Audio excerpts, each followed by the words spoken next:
Good evening, everybody. Hi there. Thank you all for coming. I'm David Slack. I'm a writer and a member of the Writers Guild of America West Board. Thank you all for coming to this event. I really appreciate it. And I want to point out a couple of other people who are here. Other board members, Michelle Maroney and Liz Alper, are also here.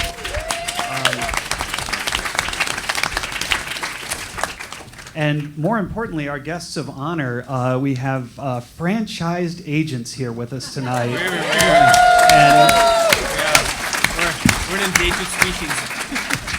I want to very sincerely, I think, speak for every writer here in thanking all of you and your respective companies for taking the leap and making a deal to work with the Writers Guild. I know this is a really interesting time for everybody, and on behalf of every writer in our union, I can't thank you enough. So I'd like to just go down the line here and ask everybody to introduce yourself, tell us which agency you're with, and briefly why you became a lit agent. Great. So we'll start with, with Matt. I'm Matthew Doyle. I'm a TV literary agent at Verve. I grew up in Virginia. I became a lit agent, I guess, because my father is a journalist. My mom was a teacher. The value system growing up where I did with them as parents was based on being articulate, curious, and persuasive. And I was really attracted to that. And to me, the career of an agent seemed something that embodied that value. And why I became a lit agent specifically is because I think I felt most simpatico with writers as individuals. And I felt empowered by being around them, and I felt that I could empower them. That's great. It's a hard one to top. Yeah. We should have had you go last, man. I know. Can I switch seats? David Boxerbaum. I'm at Verve. I am from San Francisco originally. Go Warriors, go Giants, and go Niners. I became a lit agent because I love movies. I love the written word. I've always been a fan of the small screen and the big screen, and when I came out here to get into business, a great mentor of mine said, if you really want to learn about the business, you got to work in an agency. So I went to William Morris in the mailroom, and that's where I kind of found the love of what agenting is. And for me, I realized quickly it was the hub of everything. That's where it all kind of started. It was created. So I quickly fell in love with the idea of being able to be a center of all of that. 20 some odd years later, I'm going to age myself now, I'm still here. My name is Cindy Mintz. I'm with the Kaplan Stahler Agency. I run the TV Lit department there. Okay, born and raised in Los Angeles, so it's a company town, and I kind of felt like everybody I knew was somehow tangentially involved with the business, and I was obsessed with it. I started reading Daily Variety at 12. I'm not kidding. For no good reason. My father's a doctor. My mom was a homemaker. It's not like I was sort of groomed for this. But I just respect the writer's process so much. I'm a news junkie, and so I love the ability to tell stories in this format, to inform people, to educate people, and to entertain people, to have those days where you just want to lean forward and you want to learn more. And I love that writers are able to do it in a way that nobody else can.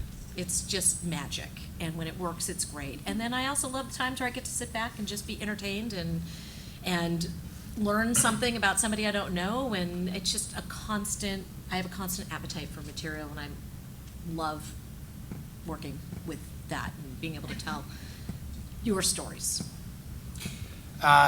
Peter Jarvis at Kaplan Stahler, and I work with Cindy as well in the TV and film lit department. I think I decided I wanted to work with writers closely before I really decided I definitely wanted to be an agent. And being in the business in various different, at a studio and in a management company, and I actually began my career in the business interning at Verve. I was a tall guy, the intern, when they first started, when there was the three of them, and I got a sense from watching those guys and learning the business that being able to work closely with writers getting, being part of the origination of ideas to script, and then advocating for writers that you believe in was a really exciting thing for me to watch and learn and now do on a daily basis. So that's sort of how it began for me. I'm Rob Kim. I'm Rob Kim of Buchwald. The honest answer about why I became a lit agent to begin with is because in 1992, Gavin Pallone told me that I should go work for Jay Suris. And then 7 months later, he said I should go work for him, and then he promoted me. More importantly, the reason I remained a lit agent and have since come back to being a lit agent is because, likewise, I like being involved with the project from the very beginning, and as we all know, this is where it starts, this is where it lives and breathes and grows, and I like being involved in that entire process. My name is Bradley Glenn. I'm an agent at the Buchwald Agency. My answer hasn't changed in 23 years of doing this. I got into it for the money. And then I fell in love with the process. That's it. Hey, my name is Karen Kirkland. I'm a founding partner at Culture Creative Entertainment. I got into agenting because I was bored as hell at my previous job. No, that's not true. You guys are such a great crowd. I had spent the last 14 years at Nickelodeon developing writers through the Nickelodeon writing program and churning out some amazing kick-ass writers, and it always saddened me to see them sort of go off and ride off into the sunset. And so I wanted more of that, and I wanted to be able to connect with writers on a daily basis all year long. And I wanted to be able to do it with more than just 4 writers at a time. So that's why I became an agent. Hi, I'm Paul Weitzman, founding partner with Karen at Culture Creative.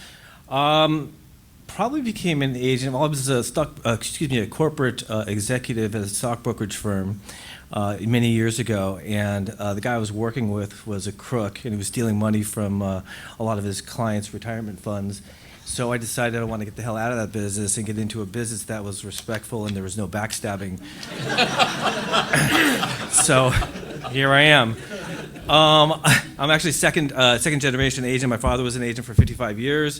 And that's kind of how I made the segue into the business, actually through Harry Abrams way back when I did leave in that corporate structure at what was called Bearman Security. So anyway, it all starts with the writer, as we've mentioned before, and that's the root of our business, and that's where I want to be.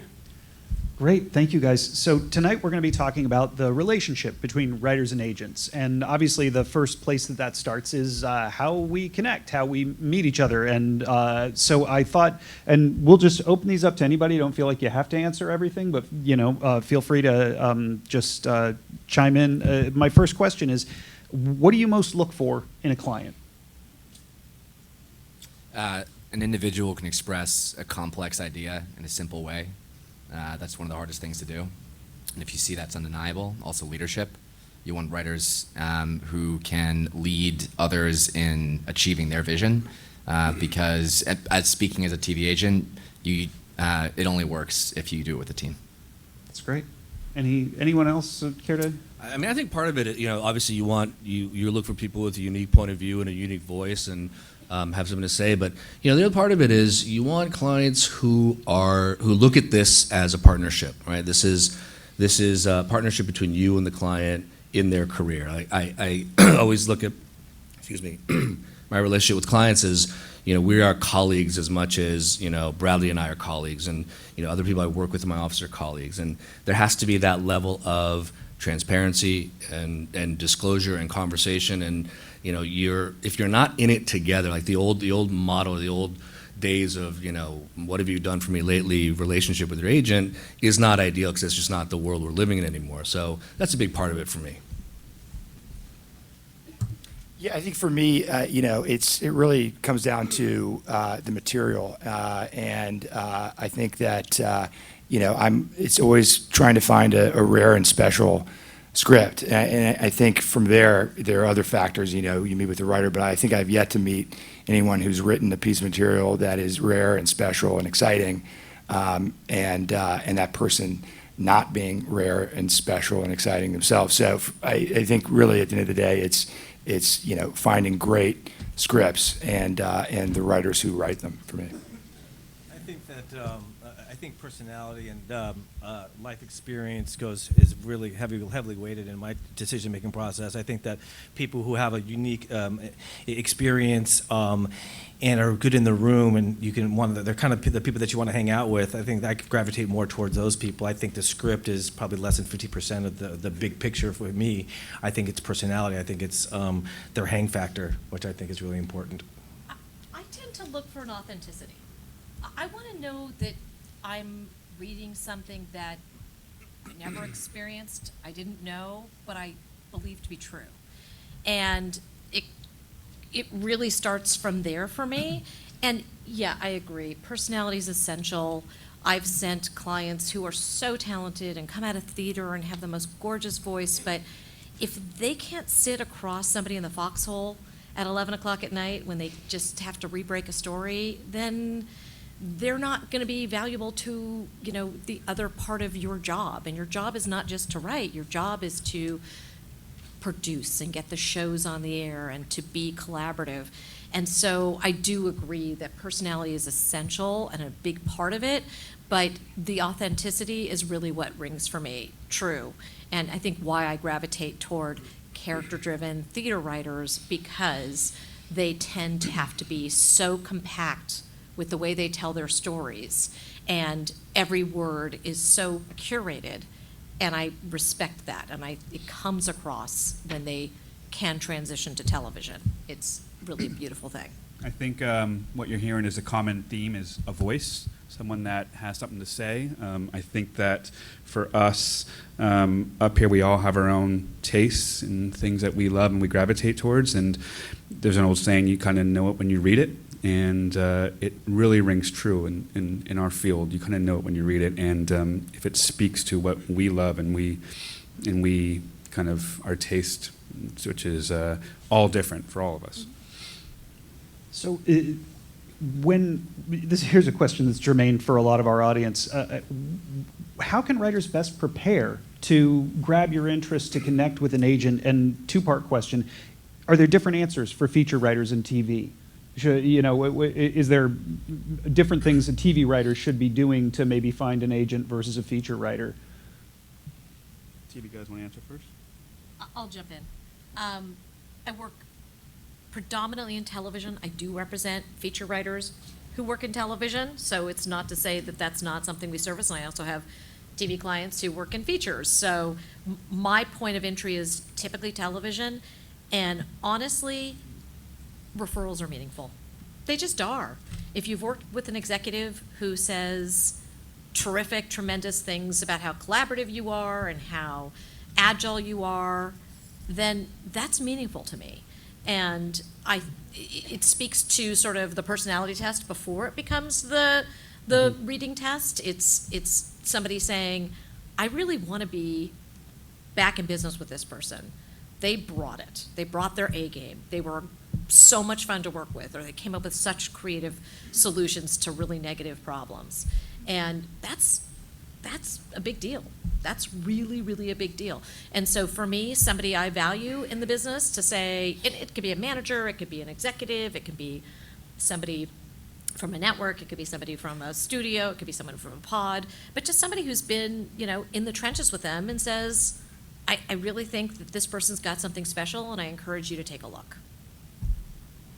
Yeah, I mean, and everybody, in this room is, a member of the Guild, I think. So even more, I think, important to emphasize, because practically speaking, I think that, everyone in here has a certain network within the business, some smaller than others, but referrals are, essential. And I also think that, whether it's an executive that doesn't have to be your best friend, but or someone else who's in the business, asking the question and just letting them, if you're looking for an agent, hey, do you know of any agents or managers, whatever it is that you're looking for that that you can send me to? I think most people will take you up on that. So, and it's helpful for me because we all get unsolicited submissions, and when if you get one that's really legit, and there's something about there's a framing effect. I think when it hits your inbox, I automatically will see an unsolicited submission and assume, and kind of put it in a category of belonging in a group of unsolicited submissions that I'm that aren't for me typically. So I think it's absolutely essential to lean on your network and continue to create a network. It's essential that when your script is sent to someone and you have someone talking about you, you need a way to showcase that you are not just ambitious, but you have discipline. The best way to do that is to have multiple scripts. And to be able to have multiple sent to the agent so they can see that you've been focused on your craft and it's not just one-off. Now, this is a slightly more fun question, maybe. What are the big don'ts? What are the common mistakes that writers make when seeking representation? I know I could tell you stories about the mistakes actors make when they're trying to get cast on your show. But are there things that people should avoid when they're trying to connect with you guys? I love it when my favorite line is when I hear a potential client say, "We're going to make a lot of money together," and that's like a drop dead. Oh no! I'm just going to out myself and say, "Oops." One of my favorites is I can write comedy, drama, action. Yeah, that's good too. Absolutely, and this goes along the lines of referrals versus sort of cold emails and that kind of thing. When you see an email or a letter, and there is this paragraph about everything that's going on with your various projects, but there's not a single name or a studio or anything specific in it. It's just all kind of generalities. It just starts to feel like none of it's true. So I would avoid that to the extent that you can. If there's nothing going on with your project, don't try to make it sound like there is. If there is, be specific about who the people are that are involved, because that's another way to get a referral on somebody. If you read a script and there's something in there that you like, and you know that there's someone you can contact who's working with this person, that's a huge leg up. I'd also say, don't act like that agent you're speaking to is necessary for your success. As a writer, you need to have the confidence that your work stands on its own, and some agents and managers and executives will respond to your material, or they won't, but they don't define your self-worth. So in short, don't act desperate. Yeah, I tend to give opportunity to emerging writers in the sense that, if you send a cold email and I ask you to send in a piece of material, a lot of times the writer will respond by sending me, I ask you to send one original sample, and the writer will respond by sending me 3 or 4 different things and sort of overwhelming the situation. So I would say if the agent is giving you the time of day and asking you to send one thing, to just do that one thing. So my answer is kind of up here. And that is, I think a big don't is writers stop writing. And I mean by that is that they'll write one script, much like Matt said earlier. And they'll be like, I'm ready for an agent. And if this is your craft, this is your job, then hone your craft. Work on what you believe in, work on your art. I feel so honored and lucky to be able to sit up here. I couldn't sit there where you guys are. I can't do what you guys do. And if you have this great talent, work on it, hone on it, and continue to drive and continue to write and churn out material. That to me is the biggest don't, is writers who stop working on their craft. Yeah, because there's no such thing as breaking in, right? You're constantly re-breaking in. I've known writers who have created shows in a specific genre and then couldn't work in another genre even though they had already run shows. So it's like the idea is that you're supposed to be constantly churning out material, and obviously if you're out living life and having experiences, then those experiences should inform that material. That's really interesting. I'm glad I asked that question. I thought it was just going to be funny, but the idea that but particularly something Bradley said, the idea that we have to know who we are to be able to tell you, clearly, and not try to seem like all things to all people. That it speaks to sort of the answers to the first question about having a voice, and if we can't walk in the door and say what our voice is, then that's less useful. I want to move into sort of the second part of how to work together, because I've talked to a lot of writers through this process and over the years in mentoring, and a lot of us tend to have questions. I've talked frequently to writers with questions about how to talk to their agent about this thing or that thing.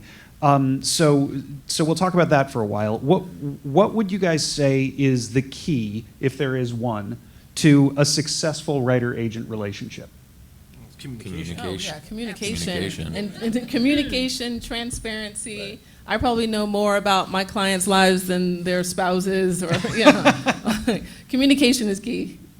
Yeah, but for some reason, a lot of clients tend to kind of be a little bit, hands off or afraid to call and have some of these conversations. Yeah. I don't know why sometimes that happens, but again, communication is very key, either on the phone or via email. When things need to be done, getting it on email and getting that in front of me, printing that out, and I can just hit up that list that people ask me to do. I do it. And we need you as much as you need us. Yeah. So communicate. That's just knowing that.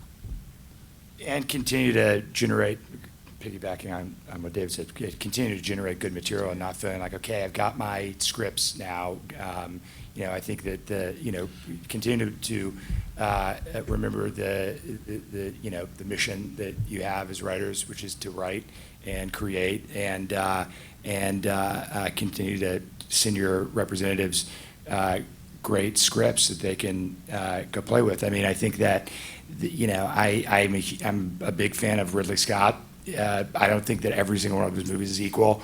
I think that I'm glad that he hasn't stopped making movies. And I think that the landscape is constantly changing too. And so continuing to write is, I think, the key for me. I wonder about digging in on that a little bit more, because you guys have mentioned several times, obviously, great scripts. That's really important. Can we talk for a little bit about what is a great script to you? What has made you, when you've read certain scripts, really stand up and pay attention? Because that's obviously, and I know there's no set one answer for that. That's very individual. But that's obviously what we're all trying to achieve when we write samples. Nobody's like, I want to phone in this procedural. But if there's something at the sort of 10,000-foot level about what differentiates a great script from something that just doesn't turn on those same bells and whistles. Yeah, go ahead. Go ahead, Cindy. Great characters. There are a couple of things that really. Oh, sorry. Oh, go ahead. Too many. Go. Okay. There are a couple of things that really sort of speak to me. One is, look at the balance of your library. And as a writer, if you're leaning into the same family comedy over and over and over again, show me a different point of view. Show me a different perspective. I think that's really important. I can't use that same sample for every show that's out there that has an opportunity. So what's going to balance your repertoire so that I have the tools to be able to get your voice heard? So for me, that's kind of a primary piece of what is important. I also really want to make sure that my clients stay current. And a project that may have sold 2 years ago in today's landscape may not sort of ring from the mountaintops the way it did before, because viewership has changed so dramatically. It's noisy out there. How are we going to get people to pay attention to shows? I'm a salesperson. I'm not a development executive. I know that. I'm the first person to admit that I can change and help you shape a piece of material to sell it. I can't make it. I don't know how. That's not my skill set. But I do know how to guide you so that people who can buy it are excited and embrace it. And so part of that is be knowledgeable about what's on television. Sample everything. Have a working conversation and vocabulary about shows that are on television right now, if you're in the TV space and not the feature space. But have a working vocabulary so that when someone references something or when you pitch your great idea, it's not like, well, they just did that last season on X, Y, and Z. And so that's important to me as well, as being able to distinguish yourself in this really noisy landscape. So the script has to be undeniable. It has to be better than anything that's been made. And it has to be something that may not get made. It's not about that. It's about showing your voice. It's my tool to sell you as a writer. Yeah, for me, I feel like some of the best stories come from your personal experiences. So when I read a piece of material that is raw, and it is clearly evident to me that the writer has really sort of exposed themselves in this particular experience on the page. I love left of center content. I love really rich and deep characters, and sort of really layered and textured stories. And I feel like a lot of that tends to come from one's own personal experience. So I tend to gravitate more towards that type of work.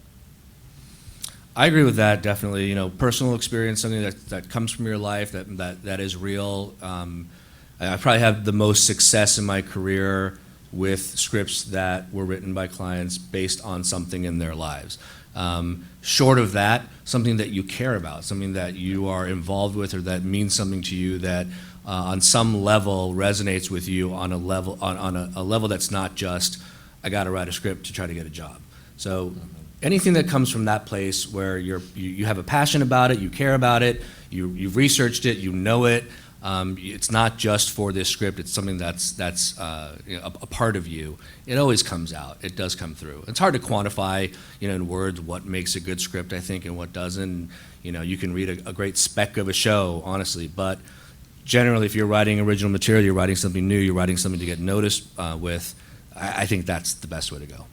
I think, the other, my personal answer would be, when I'm reading something. When I'm reading a script, I think to really, I think, get under my skin in such a way that I get really excited about it.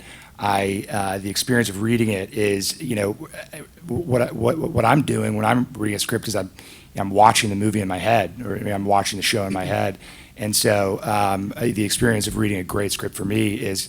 As I'm watching it, I don't want to change the channel or, look at my phone. Like, I'm really into it and I'm watching it, and I feel like when it's done, I just watched the pilot and I loved it.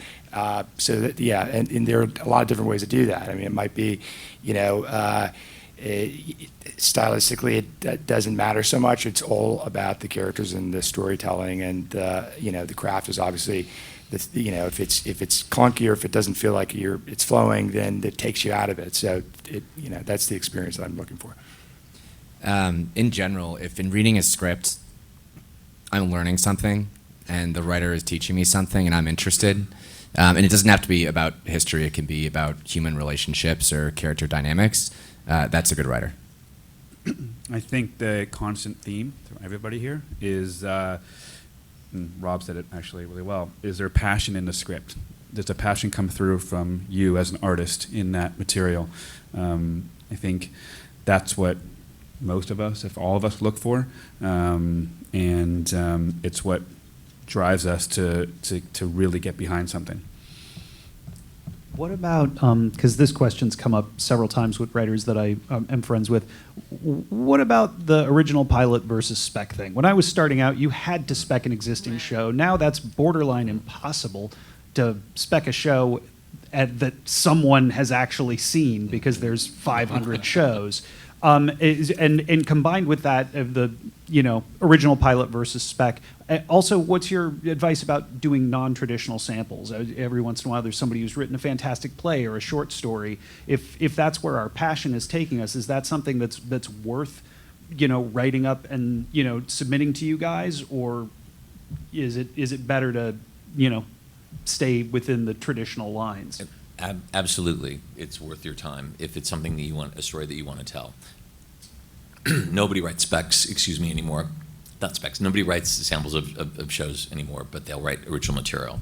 But if I've given people, I once sold a series based on a limerick, so this can happen. And Dear God, what was the limerick? I don't know, but it was a kid show that made it on Nickelodeon for 4 years. That tells me a little bit about the type of limerick. Yeah, it was, and I thought it was crazy, but we turned it in, and they, it was on for 4 years. But the point is, there are great playwrights, and sometimes someone will say to you, we're looking for playwrights that can write these really rich characters. Then, if you really authentically wanted to write that play. Make sense? Agreed. Yeah. My sort of guiding principle for writing specs has always been, what do I know about myself as a writer that my current samples don't show? When I was writing on procedurals and I wanted to do science fiction, I wrote a science fiction procedural. So for what that's worth. Other I'd than, actually yeah. say, like, on the idea of writing something that's non-traditional, Yeah. I feel like it's really important as an artist to take an action that is completely divorced from a lust for a result. And so if you do something like a play or like a short story, do it with the expectation that it's going to have you stretch your creative muscles, not because it'll get you a job, and you might just be surprised. That's really just Yep. be a writer, basically. Like Yeah, genuinely, sure. because I didn't mean to be reductionist about it. It's we're the Say it people like who that, I mean. we're the people who 20,000 years ago were left like painting on the walls of the cave while everybody else is sleeping soundly. There's something wrong with us, but following that passion is a way to connect. So other than great scripts and communication, what do you need a writer to do to help them succeed? Because we frequently have questions about, like, should I call this person and then tell my agent, or like what should we be doing The other rules than have changed. writing? I mean, the rules have completely changed. It's a new day, and so we're all figuring it out together. And but I want a partner, and it's much to what you were saying earlier. I want somebody who wants it as much as I want it for them. And it's frustrating when a writer will come out of a meeting and kind of report back to you, and it's like, wait a second, I led you to water. I brought everything here for you to do it, and I kind of gave you the talking points. I walked you through what the meeting should be like and what should happen. And when they don't listen, for whatever reason, because they got excited talking about their restaurant they went to last night or whatever, and they didn't get across all of the talking points that we agreed needed to be communicated in this meeting, I get really frustrated because I know they're capable, but you're not a salesperson. That's not your job. That's our job, and I get it. So it is just frustrating to me when my partner in the process doesn't do their piece. And that's, I think, the hardest part. And by the way, it's coming from every different direction now with the portal and all of the ways that, some of the obstacles have been taken down between writers and producers. I get a ton of clients calling saying, so this person just reached out to me. What do you think? And oftentimes, they need me to use my decoder ring to say, that's kind of just free work for nothing and not value added. Let's push you back over here. Here's where you're going to actually see some real results. And so I think we're essential in filtering a lot of the stuff that is coming in because the barriers, the guardrails have been dropped a bit, but I'm excited when a writer comes to me and says, I just met this person through a friend of mine, and they have this exciting property that I'm really into. Great. Like, bring it. Let's do it. It's terrific. Yeah, I can't stress this enough. This concept of making it a partnership and being colleagues with your agent. It involves everything from making sure your agent knows everybody you know, right? Like, they need to know everybody you know in the business, and to the extent that you know who your fans are, great. They also need to know who doesn't like you. That's helpful. Good news, bad news, whatever it is, it has to be brought out. I want to know what my clients' hobbies are. I want to know what they like, some random piece of information. You hear this all the time. Clients go, I'm sure you don't care about this, and they tell you something that actually is the thing that can get them in a room, because those things do matter. When you're doing a show about dance or ballet or whatever, you got to know that you have this client who did ballet for 15 years of their life, whatever it is, or they just happen to have a passion for it and they didn't do it. On the flip side, dealing with bad news is also important. If you have a relationship with your agent where the agent doesn't feel like they can give you real information, you're already halfway to doom. Like, that's a bad situation. You don't want your agent being in a position to have to lie to you or to manage you, right? Back in the day, we used to talk about manage your client, that you got to sort of manage how you deal with them and how you message things to them. Those days are over. Things are moving so fast. There's so much out there. There's so much competition. The more honest and direct you can be with each other, the better. So if I get bad news, I need to be able to tell you what that is and the context of it so we can work together to fix it. That's the only way you move forward. The coddling and all that, that's like 30 years ago stuff.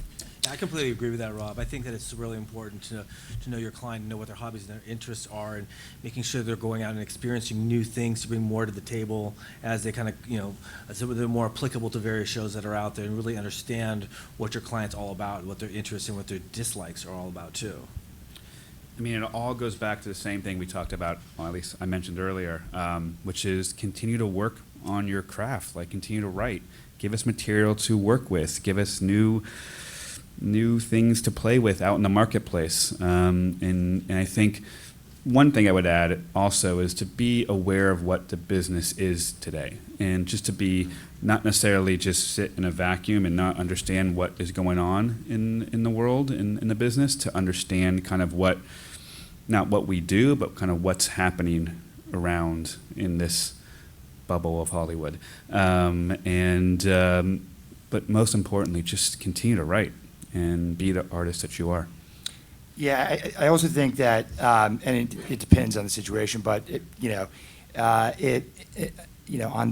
I think come with ideas. If you have ideas, bring them to the table, and don't be afraid to do that. For example, like if you're developing, if you're in development on a series that you created, and maybe your agent, you really fought to get you an executive producer credit. Remember, you're an executive producer on that. Your voice matters, your ideas matter, and it's really helpful.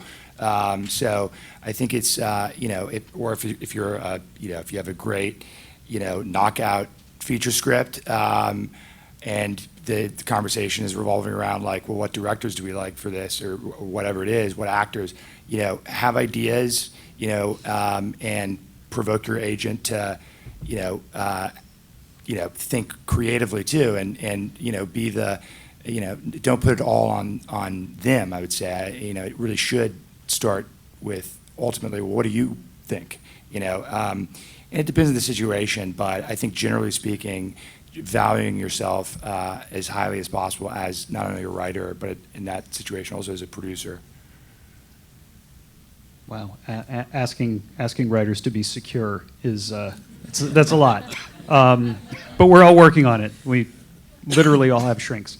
And this question may have been covered by some other things we talked about, but I'll ask it anyway. What do you wish all writers knew about working with an agent that some don't seem to know? And it may just be as simple as communication, but I wonder, yeah. The way that writers process time is very different from the way agents process time. That is so true. And the reason for that, I thought a lot about this. The reason for that is because in an agent's day, they're dealing with an influx of information, emails, calls, texts, on personal and work. And they're trying to navigate all of that to get to the crux of the matter and figure out how to move their client's career forward. And that's why it can take a while for an agent to respond, and a while can be, in a writer's mind, an hour. But in a writer, in their world, even if they're in a room, then they're in their own head, and they're creating what it is that they're writing. And so what can go by for 5 minutes for an agent can feel like an eternity for a writer. And so just know that if you have an agent who's responsive, they really care about you, because they're dealing with all of that. I've been that writer, for sure. So I think let's move on to the third topic, building a career. We found the agent, we're figuring out how to work together, and then obviously we have goals, we have places that we want to get, and rather than just continuing to, stay at the same level. What do you think has helped your most successful clients succeed? Are there secrets that the rest of us should know? Having a good agent. Thank you very much. That concludes our evening. No, but what obviously you have some clients that are more successful than others. As you look across the successful clients you've known over the years, are there habits, or the things that they do that seem to be the same? I mentioned the hang factor before, and I think that's really super important. You know, again, some of those more successful writers are really, really good with their social skills too.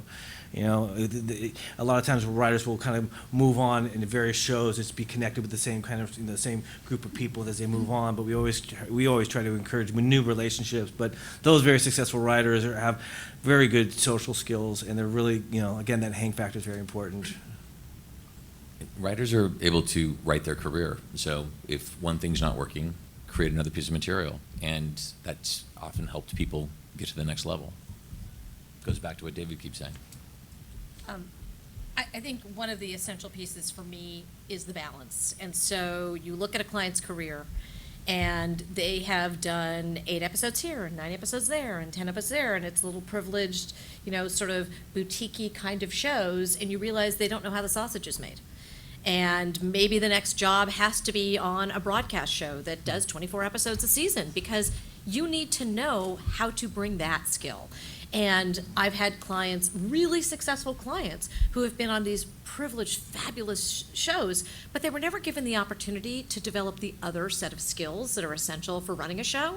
And if your grand plan is, I want to run a show, I want my voice out there, then you have to know how to deal with post and with casting and with actor issues and with location changes and with things that network notes that may or may not ring true, and getting your studio involved and when to and when not to. And those are skills that you have to learn on the job. And if you're on shows where there's one person whose voice is being represented and everybody else is just servicing that, and they're not given the opportunity to be on set or deal with some of these issues, they will not grow. And so you have to pair your writers and make sure that their resume shows that they can develop those skills. And so that's something that I spend a lot of time curating with the clients, to say, okay, you're coming off of this amazing experience. I'm not putting you there. No, you may not go on season 6 of this show as a number 2 because you just came from here. And I don't care if you're number 2, but if you're going to go here, you're going to run that show. You know, and so it's really making some hard choices with the client so that they do continue to evolve. Well, and it sounds like there's a lesson for us in terms of being curious about the things we need to know to get to where we want to go, you know, and asking questions. I was a supervising producer before I was on set. That was my first show, and nobody told me how to cover set. And I have to figure it out. So from then on, when I was on shows, I would always sit down with writers and tell them how covering set works, because you can really screw things up if you don't, you know what you're doing. Great. I'll let other people answer. I mean, obviously, this has been said so many times. I guess it can't be emphasized enough. But I should say, it's easy for us to say to continue generating and be as productive as possible, because it's obviously, you know, it is hard to write a script. But I think continuing to dig in and do that as much as you can, and not rely on you know, what you've written in the past, or, you know, oh, I wrote this thing that was like 5 years ago, and maybe I can kind of vamp it up to be more it's like, I think continue to create. And then I would say this probably applies more to television with staffing, but, you know, and this is just for me, I think that the way that you're thinking about your material as well, like, you know, I think a lot of people refer to pilots as samples. And, you know, for me, when I hear that, I think, well, it sounds like the idea for this is only as a sample to get staff, and that's it. You know, I think that I have a sense that psychologically, you know, when you set the bar high enough that it's not just a sample, but it's an excellent pilot for a series, it's going to be a better piece of material. And so I think keeping the bar raised as high as possible, and considering, you know, how important it is that, you know, when in an environment, in an ecosystem now where, you know,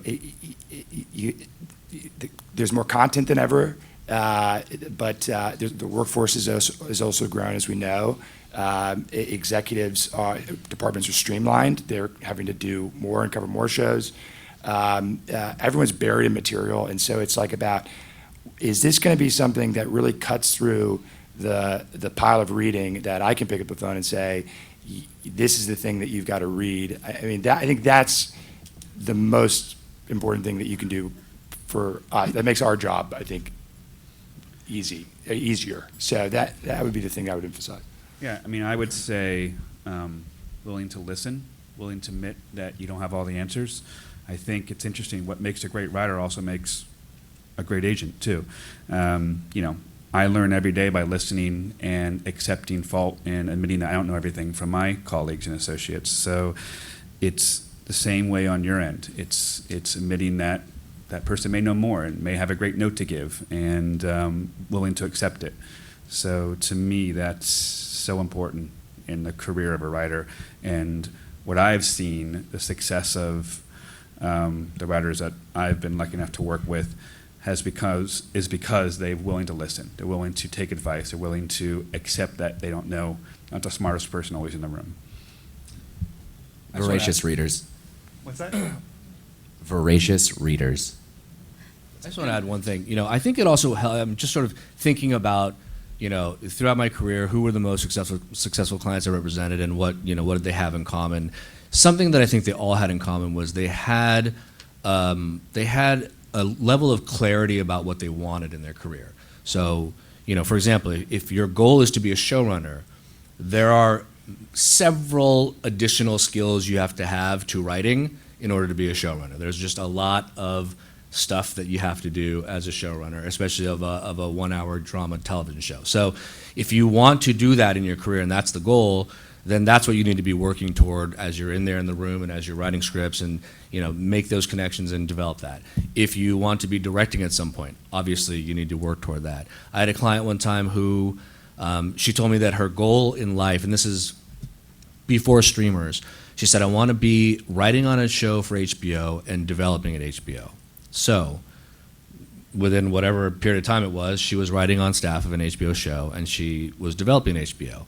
And she called me one day and said, you got me exactly what I wanted, and I hate it. I don't want to do this anymore. I want to write movies. So she wrote a movie. We put the movie together. She went on to become an Oscar-nominated feature film writer who also still works in television. So obviously not everyone is going to have that exact path, but if she never said that and she was going down this road of misery, sitting in writers' rooms and not wanting to be a showrunner and not wanting to have that career, who knows what would have happened. She might have been grown frustrated with me, whatever it is. If you know what you want, there will be a period of time in your career, especially at the beginning, where you're just going to have to take some jobs to get it going. You're going to have to be a known quantity. You got to get started somehow, like in everything. No one wants to be in the mailroom, but we all had to do it. You'll get to a point where when you know what you want to do, I think you can start to streamline that process with your representation and head down a cleaner path. Yeah, I would agree with that. I'm a huge believer in setting intentions for oneself. And the other thing I would say is you almost have to treat your career like you're doing improv, right? You're yes-anding everything. And remaining flexible. Don't be too rigid. That's it. I'm keeping it short. So it's better for me to say, I would be running a genre show in streaming than to say, I just want to pay my mortgage. Correct. But to still stay flexible if there's something else that comes along that would pay my mortage. Hey, listen. If you just need to pay your mortgage, you should tell us that too. Yeah. Okay. And we okay. just, we just left a paycheck. So we know what that looks like. Yes. There's commerce and there's art, and we respect that, and we understand that you have braces to pay for, and tuitions to pay for, and mortgages to cover, and retirement to dream of. And we respect that, and I get it. If you need to take a job because you need a job, let's go find that job for you, and let's monetize it as best as possible. But never forgetting that if the end goal is here, we're zigging and zagging because it's essential to your survival. And we're good with that. We just have to know. Yeah, and you just have to stay committed to the process. Mm-hmm. So let's talk about decisions, because some of the toughest moments in my relationships with representatives over the years have been those moments where, if you got nothing going on and you got one job, that's an easy decision. You're taking the job. But if you have to decide between, I could take this job, but it means giving up my development, or deciding between two jobs. Those are always the moments when I'm having the most intense discussions with my agents, and when I'm the least certain that I'm making the right decision. So my question is, what would you say are common mistakes that writers make when they're making those decisions about their careers with you? Well, I mean, from an agent's point of view, this is difficult to say, but the biggest mistake is letting yourself get railroaded into something because, you know, it's a job that's available and it makes it easy for everyone if you take it. That's the last thing you should do. I think in any situation like that, when you know you're facing a difficult decision, if you're not having a real 360 conversation with your agent, you're not getting the right kind of representation. Everything should be factored in. What's your financial situation? Who are the people you'd be working with? Is this a room you can succeed in? Is this an opportunity that makes sense for you in terms of the clarity of where you want to go in your career? All of those factors are important. One of them might win out. It might be the financial consideration. It might be who you want to work with. All of that has to be discussed to help you make that decision. And it should be done in concert. It should be done as partners. It should be done as colleagues.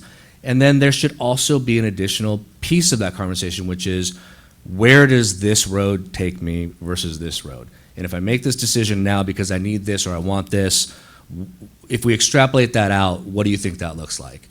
I just think that if you're not having all of those conversations, if that's not all part of the decision making, I mean, how will you ever know? Yeah, correct. I mean, it's in order to make any decision, you have to create a hierarchy in your mind of what the most important thing is. Otherwise, if you're treating everything equal, then how do you know where to go from there? And so being able to be honest about not just the financials, but also the people you're working with, whether this is going to be give you a position in leadership or whether you'd have to take a step back, you have to be able to decide for yourself what's the most important one and not treat them all the same.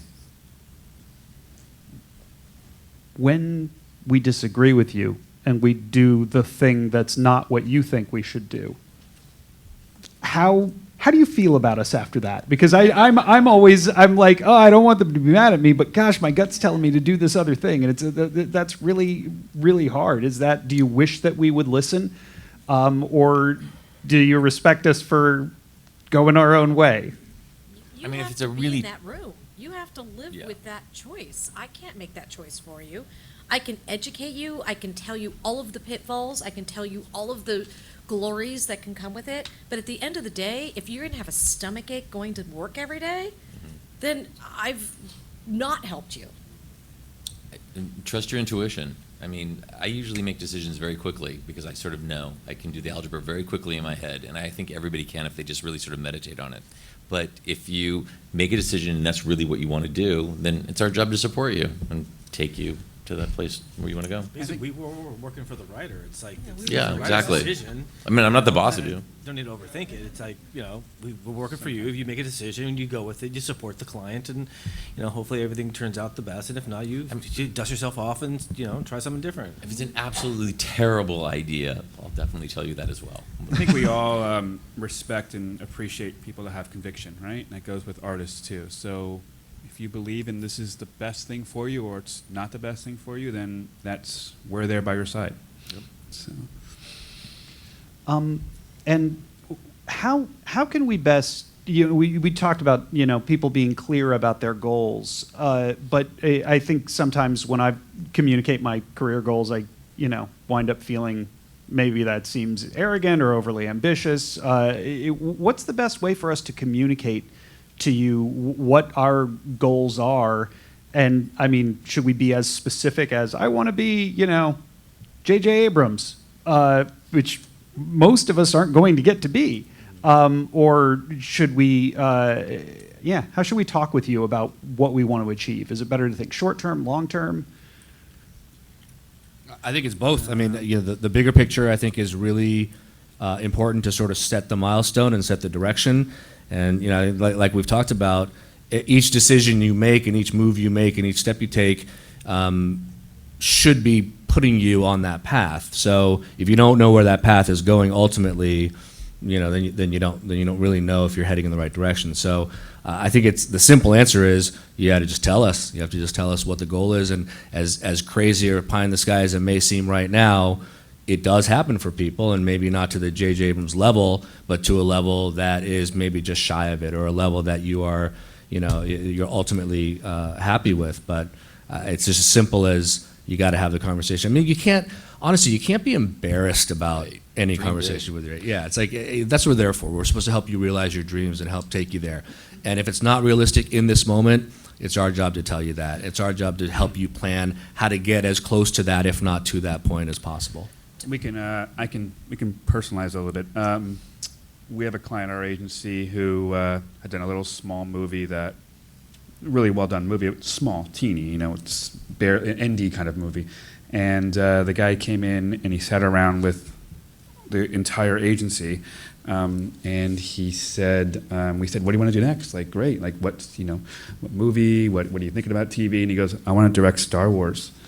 And in most circumstances, agents would have just their jaws would hit the floor and been like, "That's ridiculous." And I think within a couple of years, he was in the Star Wars world. So that's a really certain example. But point is that be open and honest about what you want to do. And if your agents believe in you, they'll get you there.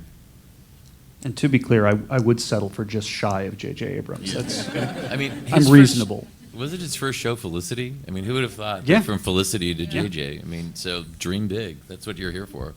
Delusional people make it. So we've kind of covered some things like this, but when I wind up talking with writers about their agents, another thing we wind up talking about is how to tell you when something isn't working for us, when we're not happy, when we feel like we're not getting results. What are, I'm sure you have had those conversations, over the years with clients. What are the keys to those conversations going well? What's the best way for us to push you and let you know that we're not getting what we need or want? Well, I generally tend to ask my clients on, if I talk to them, however often I talk to them is however often I ask them, what is it you need, what's not working? Like, that's usually how we end the conversation. Because I don't ever want someone to say, like, oh, well, you didn't ask, or I was afraid to tell you, or, So I just ask. I mean, I think it depends on the situation, but I think generally speaking, what not to do is probably put too much of a kind of emphasis on it, where it's this big, dramatic conversation. I mean, if it's really not working, then maybe, and you're not happy, it's maybe you need a new agent, and then the conversation should be, clear. But if it's like if it's a things, what else can I be do? What else do we need to be doing? I think there's always good conversations to have. If something that feels like it's not working in any relationship, and something's getting under your skin in a negative way, it's always good to talk about that, and then see what the result of that conversation is, and based on that, move on and go forth in a positive direction. So I think just being able to have that conversation, even if it's on a micro level, like, hey, any update on X, Y, or Z? Yeah, maybe there is, or maybe it's like, thanks for asking. So I think always just being communicative in any situation is key. Yeah, don't let it fester. The conversation becomes harder the more time you let pass between when you first feel slighted or treated a certain way and when you choose to bring something up. And also the danger of that is you can get in your own head, and it can be an echo chamber, and that goes for anybody. So say something immediately. That's great. So I think this is kind of the last question, which may be the main thing on a lot of people's mind. What is the best way for writers seeking representation to connect with you or someone at your agency? I know that in this particular moment, you've all had a bunch of us beating down your door. Is there, if people here are interested in trying to connect with with you guys or with your agency, is there, I don't know, an email address, or is it better to go through referrals? How do we do it? P. Jarvis at Kaplan Stahler caplanstahler.com. And I would say, you know, I think it's, you know, approaching it, it's like, we're getting so many emails. Like, I mean, emails are just a killer. It's like, you know, we're constantly buried in emails. And if there's a moment where, you know, I would say don't do it on a Monday morning, maybe. You know, pick the right time, and then, you know, a concise, you know, a confident email that's not like, you know, TLDR, but that I get it, you know, make a quick connection, would love to read it, send it over. And yeah, P. Jarvis at kaplanstahler.com. I mean, in the context of what's going on right now, we all signed the agreement for a reason. You know, we want to hear from you, so just reach out. I mean, it's a sort of a common theme that we've been talking about all night. There's nothing to be shy about. There's nothing to be scared about. We're here because we want to represent writers. So if you're a writer and you want an agent, reach out. Yeah. I think you know, also do some homework too, as far as you know, who you're reaching out to. If you know that I play golf, or that, you know, I'm a snowboarder, or that I went to San Diego State, or whatever, you find a connective tissue with who you're trying to reach out to, and find maybe those clients that are in a specific area. Maybe you're in that particular area. Find that common denominator with who it is that you're trying to sell yourself to. Does having someone refer us to you guys help more now than Yes. it ordinarily would? Yeah. It definitely does. Definitely. There's so much clutter on the email Mhm. chains right now. There's so many writers who are not Writers Guild members, who are living in, you know, Omaha, Nebraska, who are like, hey, I heard you guys signed, so can we talk? And no, that's honestly, like, I wouldn't have done it beforehand either. It's the truth is, I want you guys to be represented well. That's why we are here. We love working with writers. We're proud of our relationship with our clients, and, you know, if a client refers you, even better. That's meaningful, but, you know, it's not to say I wouldn't open a unsolicited email, but it's just, you're not going to get my attention as easily. And as far as referrals go, just out of curiosity, are you getting more referrals from, because I hadn't thought about feature writers being referred by executives, and are there a lot of feature executives referring writers to you guys? But are there? I know I've referred some people to some of you. Are there TV writers that are referring other writers through? Like, what's okay? So for the feature writers in the crowd, you know, if you have executives that you have a good relationship with, that might be a way to pursue this, because that's, you know, one of the things that's been difficult in all this is that feature writers don't necessarily have the same peer network as TV writers do. So that's something I didn't know about.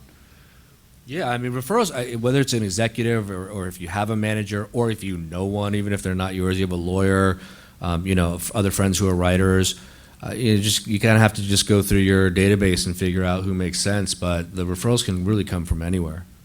Yeah, I mean, I would say probably, you know, maybe not every other call, but, you know, frequently, if I'm on with an executive whose taste I trust and respect, I mean, and it's you know, whatever the nature of the call is, I mean, oftentimes I'm saying, are you coming across any material that you're really excited about? Have you read a script recently that you're, you know, that you thought was great? Whether it's for signing or not, I am always trying to, like, just read, you know, scripts that are getting executives that I trust excited. So I think, yeah, definitely utilize your network of anyone, I think, within the industry who's, you know, communicating on a, you know, regular basis with everybody else. So. And have I know Bradley and I reconnected when he called me to ask about a writer I had written about for the Solidarity Challenge, the staffing boost on Twitter for the grid that Liz Alpert made. Have you guys seen that thing where we've been recommending each other, where writers have been recommending each other, that grid? I know Bradley has. Is that? Yeah, actually, there was before Verve had signed the codes of conduct, yeah. And I spent some time, me and a few colleagues, going through the staffing grid, Mm-hmm. And I knew a few other agents and managers certainly were, and we actually found a client off of that and got her staffed. That's fantastic. Yeah. Great. At this point, unless anybody's got anything else, I think we'd open it up to questions from the writers here. So I think we've got microphones that will come to people because this is being videotaped. We probably should have told you that in the beginning. So Why don't we start with you, ma'am? This is a question I frequently talk about with my other writer friends that I would love to hear your perspective on, and that is, do we need to have both a manager and an agent? Should we? And what do you think is the difference between the agent-writer relationship and the manager-writer relationship, and what can each provide that's different from the other? Great question. I think for this group, like, we all have sort of a managerial capability, and sort of like where we come from, it's not, there are not 1,000 agents at the place. Maybe Verve has more than others, but no, I don't know that there's that big of a difference right now. I think it's really individual. I think that, the relationship you have with your agent can be all-encompassing. Kind of depends on who your agent is, so it kind of depends on, who you are. Some people like to have another sounding board or another, body of people working for them. Ultimately, I think from my perspective, I think probably from an agent's point of view, what you hope for when there's a client that takes on a manager is that the manager is an additive in all areas, not just the kind of old school concept of what a manager does, right? So, we used to say, like, the best manager is like another agent. And, let's be honest, like, there's a lot of stuff to cover. There's a lot of opportunity out there. And, one person, one agency, I don't care how big or small it is, it's just a lot to cover. And having another group of people out there working on your behalf who come at it from maybe a different angle with different relationships and that sort of thing, it's just value added in that context. So it kind of depends on, do you feel like that's worth the additional commission, because that's a reality of it. And if you find people who are doing the job for you and that makes you comfortable, then that's what you want. But I think if you ask most agents, I don't know that any agent would say, like, yeah, you really need a manager, at this point in your career. But at a certain point, when you are running a show and you're writing movies and you're doing a lot of things, it never hurts to have more help. One size doesn't fit all.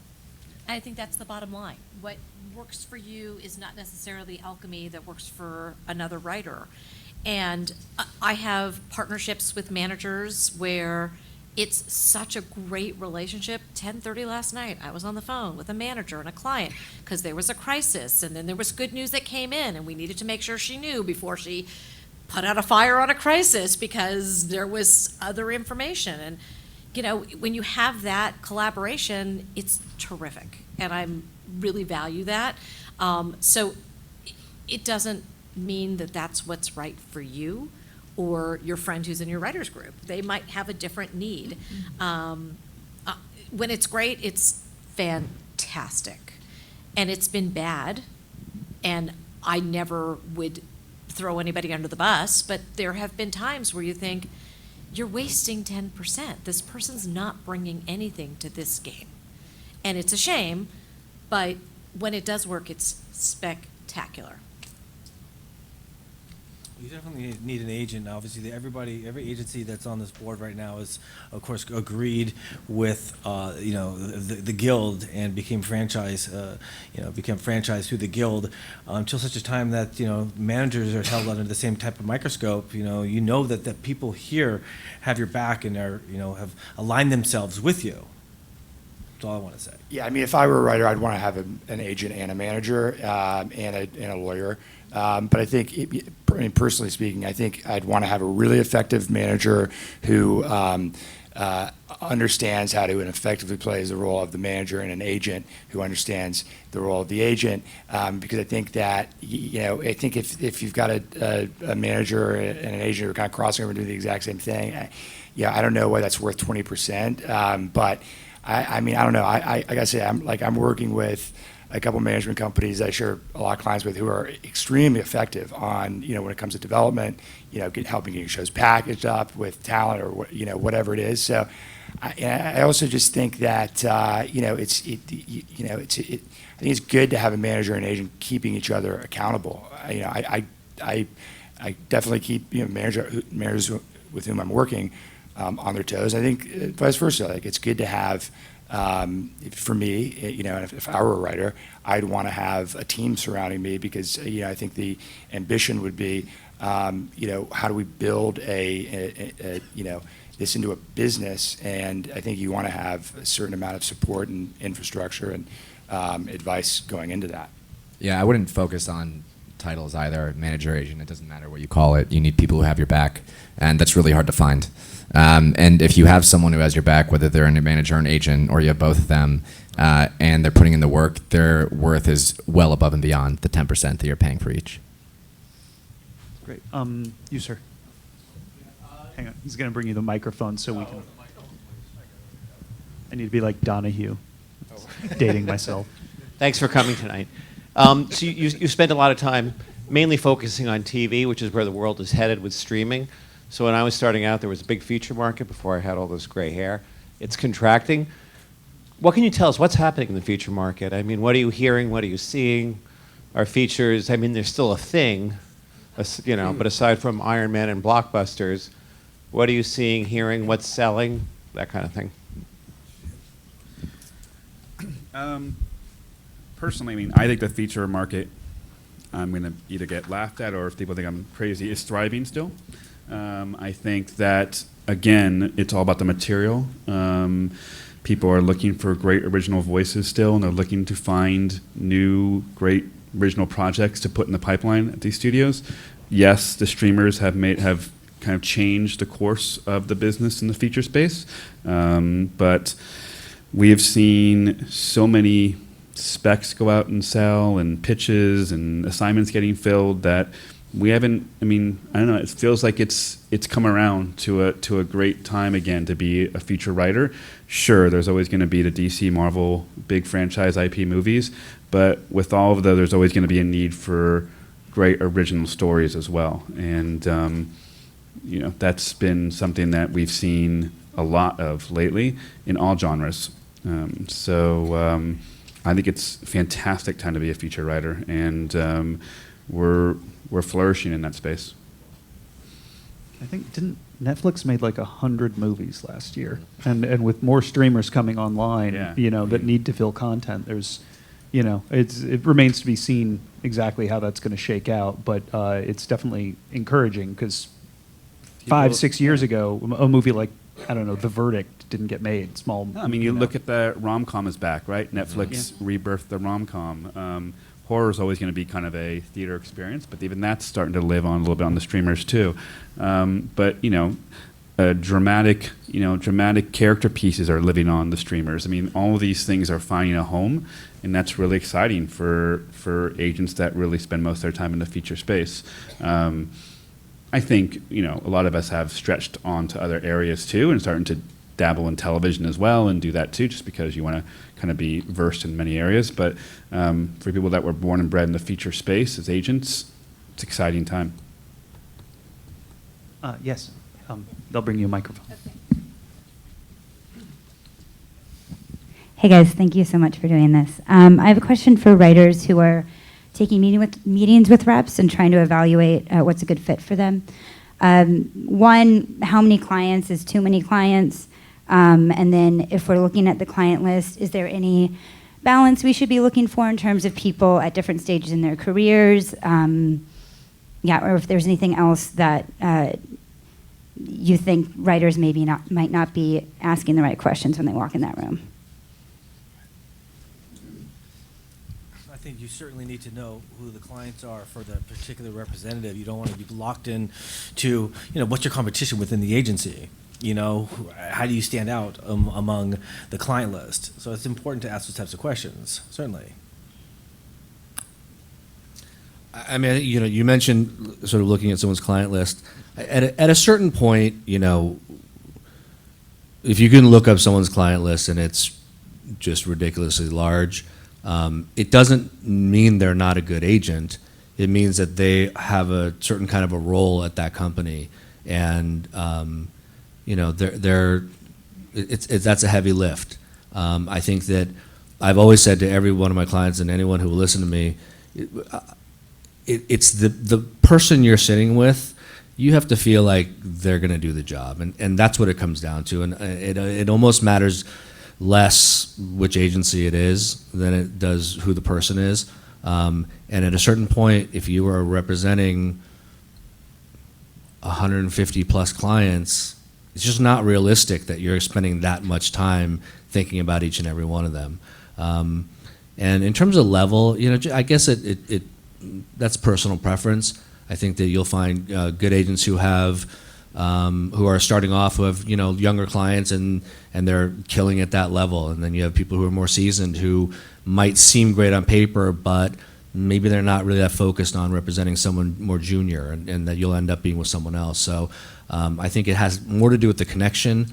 I would ask around. I would talk to people who are represented by the person. That's probably the best way for you to get an honest read on what the experience is. And if they have a ton of clients and you talk to 3 people and go, yeah, I'd never hear, then that kind of tells you what you need to know. I think the most satisfying relationships, and this goes outside of representatives as well, is a relationship where you can grow with the person. And it isn't, the thing about organizations is they don't have limbic systems. They don't care about the individual. So it doesn't matter how big they are if there's not that one-to-one connection. So you have to focus on that in the room more than anything.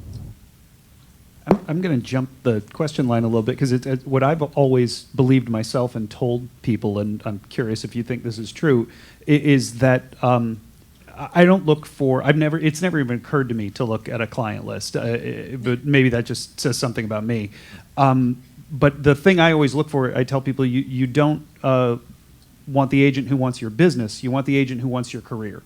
Right. The people who get excited about where it can go. Is that okay? I see nods. It's a client referred another client to me yesterday, and we were having this conversation a little earlier. And he said, I have this amazing opportunity, and she's about to sell a pilot, and she lives in Washington. And I just said, that doesn't sound like somebody who has a long-term investment in what I do. And even though there could be a paycheck coming up quickly for this person because they're about to sell something, they don't have a commitment to this business. I'm not in the feature business, I'm in the TV business. So, I'm somewhat in the feature business, but my focus is television staffing. How about a 3-picture deal at Netflix? I do have a 3-picture. Okay. Thanks, Peter. But my focus is, where is this career going in the long term? And if I don't have faith that the person is aligned with where I think I need to spend my time, this is, at the end of the day, this is a business. This is not the Cindy Mintz hobby. This is the Kaplan Stahler Agency, and I'm beholden to my bosses, and I'm there to generate revenue for them. And how am I going to do that in a way that's going to help monetize a client? Because if the clients are successful, then we are successful. But I need to curate the most successful, potentially successful clients in order to keep that goal. And it's something that we talk about a lot. We could be busy every day and not making your career move to the next step. Because we can be chatting with people about lists and ways to do things and who belongs on certain, what their blurbs look like and all this stuff. But at the end of the day, if I'm not getting my clients' work, then I am failing.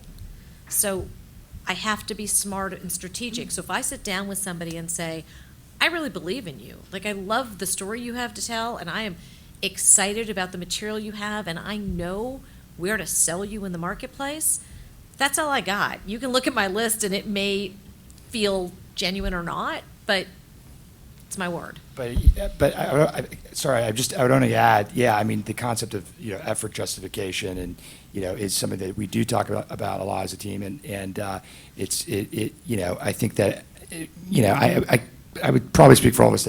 I don't know that there are a lot of agents who are going to take someone on when they don't have the bandwidth. Maybe there are. I wouldn't. So I also think that I need to if you're looking at client lists on IMDb, I probably need to update that. So and secondly, Cindy has a lot of clients. A lot of them are working, and thirdly, she's sent me clients before that, or potential clients before that, that came to her but weren't quite right, and she sent them to me, and so I wouldn't worry too much about it.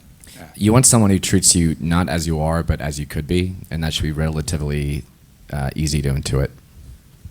That's incredibly well said. Yes, ma'am, over here. Hi, I'd like to ask, hello. I'd like to ask you this because I'm embarrassed to ask my own agent. But sometimes when I talk to my agent, we're like, okay, yeah, you should write this. Oh yeah, I'm gonna write that. That's gonna be great. Super, we hang up. I go off to write a script, and then like a week goes by, and I haven't started the outline yet. And then 2 weeks go by, and I'm having trouble with the outline. And then I start thinking, it's 2 weeks in, I should have finished this outline by now. My agent's sitting by the phone waiting for a draft of the script. And I get in my head, and then I just watch South Park reruns. So I know you can't give me a specific answer, but what's a ballpark of like, when you hang up the phone and you're waiting for a script, that's reasonable in terms of like when you would expect to maybe get a draft, and then what is a ballpark of like, I should dump this client? Like, it took them 2 years. Do you know what I mean? And that could be a great script, but you understand my question, right? Goodbye. I don't think there's a real answer. Have you finished a script? Yeah. Oh. I don't know if I have an answer for that. I'm totally lost. I feel for like words. maybe the issue is less about that and more about the timing of the conversations. You know, if you're in a situation where an agent needs a script from you in 3 weeks, that's a bigger problem. You know, so I think those conversations generally come with much more lead time, like months. You know, so you're looking ahead and planning ahead about what the next steps are going to be and that sort of thing. That's when those conversations. And by the way, I don't mean to say anything bad about your agent. That 2-3 week thing, that's me. That's the problem. I don't think you need to worry about 2 or 3 weeks. I get nervous if it's too fast.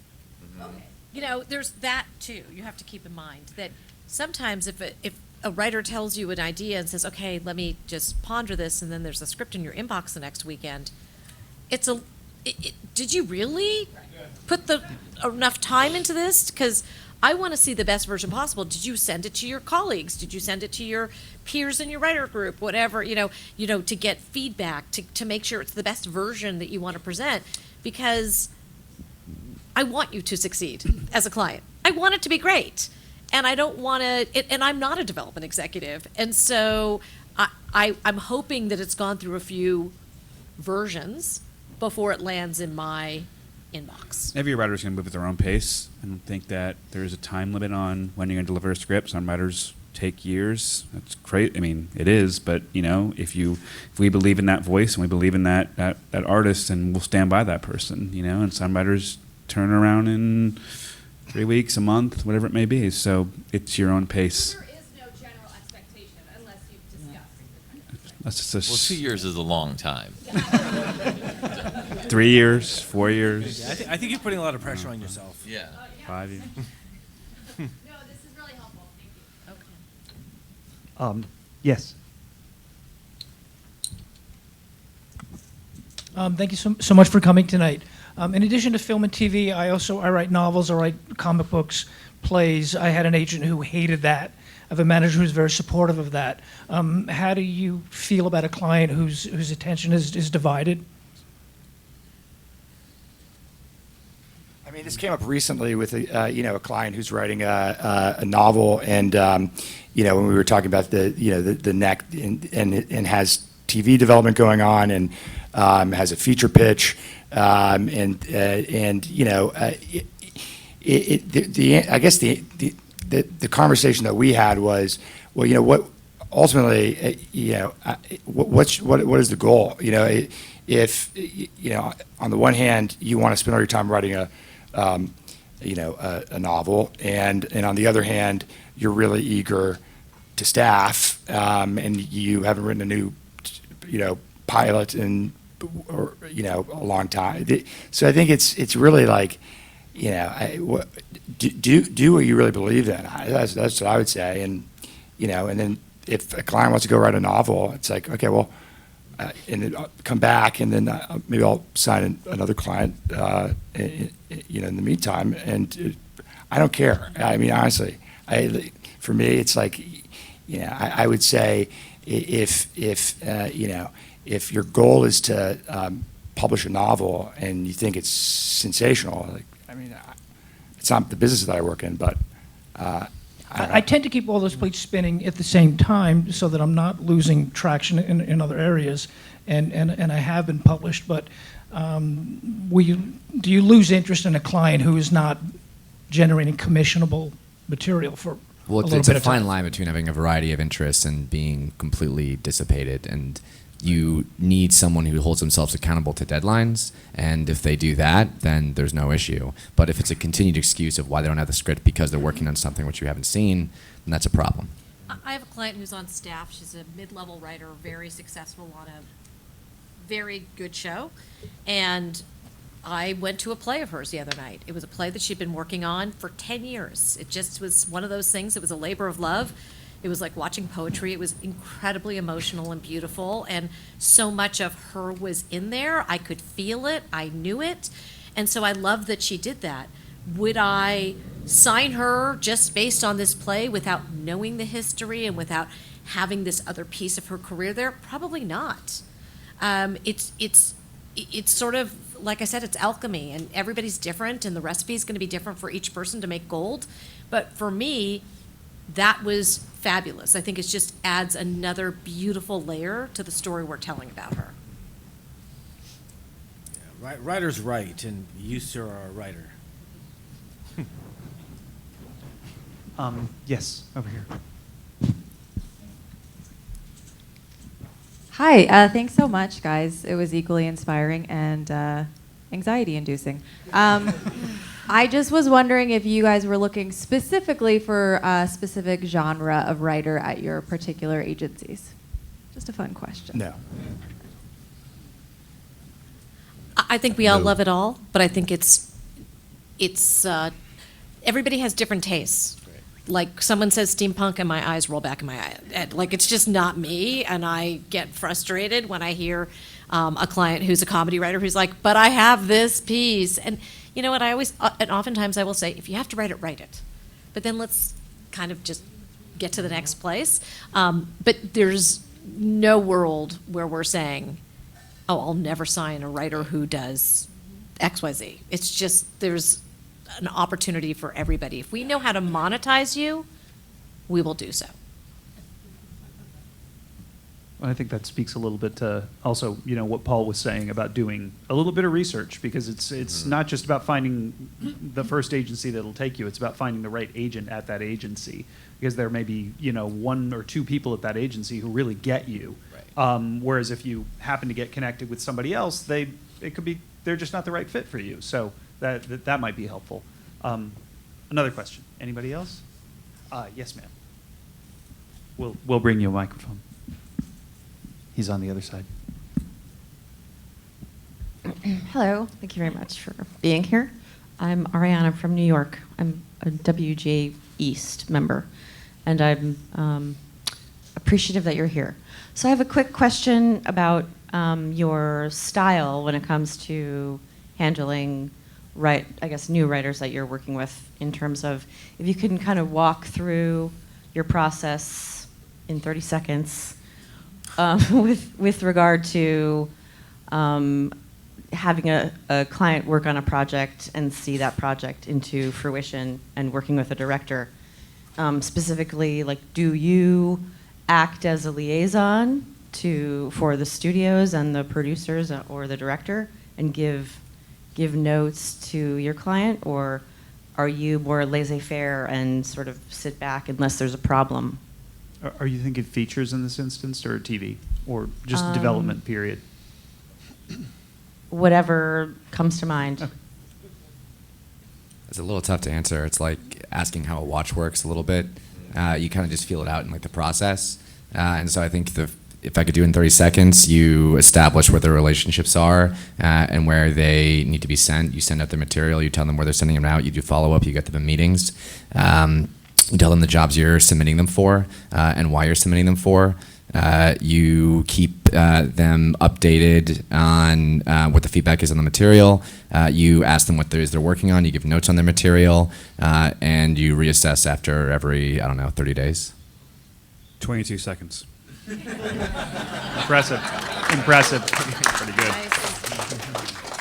And I think there was another question right here. Yes. The microphone's right. There Yeah. Thank you very much. Thank you, guys. My question is just about, because I heard earlier you were talking about original specs and pilots and samples.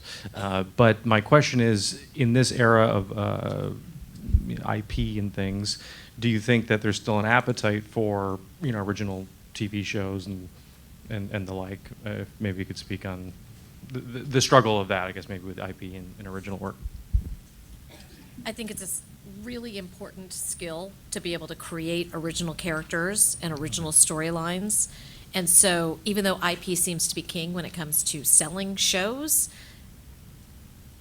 at the core, the writer's voice has to come across, and it's so muddled when you're reading an adaptation. It's really hard, unless you're adapting your own play or something like that. It's really hard to distinguish and see the writer's vision. And so I would dissuade any writer from jumping down that path as a spec. Go out with a pitch, go sell something. I'm all for that. Sold one today that was, a book that the client had remembered and was available, and we jumped in and we made it happen, and it's exciting. But when she said, but the other one, my second choice book, is still out there, should I option it and hold on to it? No. Because by the time you're available to do that second one, the taste is going to change in the marketplace. It's going to be a very different landscape. And so don't hold on to that kind of stuff, but write original material. Yeah, and there are original shows that are constantly that are being picked up all the time. So there is an emphasis on IP, but there are still original series that are being made. The reason IP is so important and why it's king right now is because it's a known quantity, right? That's why people feel comfortable buying things that are based on some IP. So if you are not a known quantity as a writer, then it's about strategy. You still write your show, you write your idea, you write the thing you believe in, and then it's about strategizing and putting you with a known quantity probably who's going to help you get it there. Because J.J. Abrams can walk in and sell an original idea all day long because he's a known quantity. So it's really just a substitution for that person who they know that can deliver on it. And for what it's worth, writing an original idea has led me to get jobs adapting other existing IP. So, yeah. Let's see. More questions? Yes. And then Phil, I see. Hi. Given that you guys rep multiple people and your agencies rep tons of people, how do you both serve the individual client while also dealing with the relationships that you have to maintain? Where there may, if you have a client who has a project and you're adding elements to it, and perhaps there's a big fish that's been suggested that in some ways could be considered a coup or something, but your client is wanting more people or isn't sure they want that person. How do you manage hearing your client and what they're interested in while also not pissing off the execs that you want to turn around and talk to tomorrow about something else? Well, You're my client. Yeah, we're beholden to you. Yeah, we work for you. That's the dynamic and the difference, I think, between what we do here and maybe some other agents or former agents.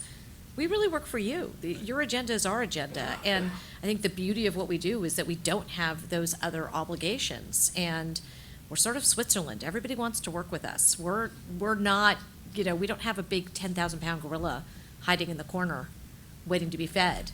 We're doing your agenda. And it comes back to the relationship that you have with your agent. I think that calls back to one of the earlier questions, like how do you know that the person that you should be in business with? And you should believe that they'll break down the doors for you and that they're in your corner and that you have, to harken back to what you were saying, you have to have a partnership.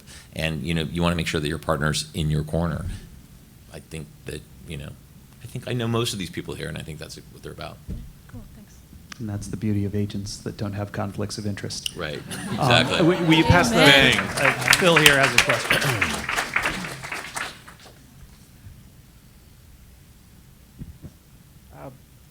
I don't have an agent, but my friends that do, a popular refrain of their struggle is how to present new ideas when they have them. Some of them go long, like Eugene O'Neill long. And I was just wondering, like, in your guys' experience, what has been proven effective for you in that field? I'm not sure if I understand the question. Like, yeah, go ahead. What's the best way to present a new idea to an agent? Is it just send the log line, give you guys the whole treatment, like, or call? I think it depends. I think it's a conversation first and foremost, and the client explaining to you what it is that they want to do. If they have written something up, you definitely want to see it. I like to hear the idea, have them come in, sit face to face, and hear it. But to the extent that something has been written, yeah, you definitely want to see that too. So I think with all of these questions, if I can kind of dispel a general myth, or I don't even know if that's the right phrase for this, but it really should just be an open door. That's how this should work. There should be no, like, that shouldn't be, you shouldn't be worried about or wondering how you're going to present it. You make the phone call, I have an idea, I want to come and pitch it to you, or I wrote this thing up, I want to send it to you. It doesn't really make a difference. It should just be a conversation. Yeah, I like to know when clients are writing things, and I like a handful of log lines, quite frankly, and because then I can tell a client whether or not something's already been in development, whether I think it's personally a good idea. Of course, it's the writer's ultimate choice as to what they want to do, but again, starting with a log line and then kind of building it out from there. And again, it's the balance. Yeah, It's saying, diversifying gosh, the you've written portfolio. 3 sci-fi operas. Can we kind of expand it to something different? And because I'm trying to curate for you, I'm trying to help you get the best library together for the most opportunities. I think it's far easier for an agent to advise on steps for a client when they understand the passion. And so in order to do that, it's probably best to do over the phone. It's probably way less scary for a writer to do that because you're opening yourself up and making yourself vulnerable when you're talking about an idea. But that's a step you need to take in order for the agent to understand where you're coming from. Who are these? Like, I'm concerned that you guys are afraid to talk. Like, I don't know who these agents are. Like, I'm so concerned because, like, I talk to my clients every day, and we're just like, oh, what do you? Should we expand the portfolio? We're going to write something new, or if you have an agent you're afraid to talk to, get rid of the agent. I don't have one that I'm afraid to talk to, but my friends that have had one afraid to talk to. I'm sorry. Like, that's... Oh, it's not your fault. I appreciate that. I know, but it's like, it's awful. Like, that's really... What I've heard, and I'm not trying to, like, open up a medium-sized can of worms here, but what I've heard is that they felt it's difficult to feel seen and heard because they get wrapped up in their heads that you guys are too busy for them. And granted, a lot of my friends that are complaining like this are at lower-level TV writers like I am.